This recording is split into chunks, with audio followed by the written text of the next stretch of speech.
Hi అండి, welcome to వసూలాక్స్. పెరుగు కీరకాయతో ఇవాళ మనము ఒక మంచి వేసవి కాలంలో మన బాడీకి వేడి చేయకుండా చలవనిచ్చే ఒక రెసిపీని అయితే చూసేస్తున్నాము. కీరకాయ తీసుకున్నాము. ఈ కీరకాయని బాగా ఇలా పీల్ చేసి తర్వాత గ్రేటర్తో ఇలా బాగా తురుముకోవాలండి.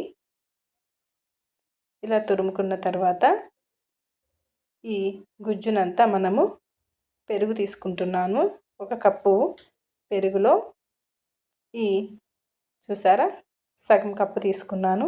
ఇందులోకి మనం తురిమిన ఈ కీరకాయ మిశ్రమాన్ని వేసి, అందులో వాటర్ కంటెంట్ ఉంటుంది కదా కీరకాయలో, ఆ వాటర్ కూడా ఇందులోకే వేసి, తర్వాత కాస్త ఉప్పు అండి, మీకు కావాలంటే ఉప్పు కూడా స్కిప్ చేయొచ్చు. ఇందులో క్యారెట్ తురుము కూడా తీసుకొని మీరు హాయిగా ఉదయాన్నే తినడం వల్ల శరీరానికి చలువ చేస్తుంది. కాబట్టి ఈ వేసవి కాలంలో మీరు కూడా ఇలా కీరకాయ పెరుగుతో ట్రై చేయండి.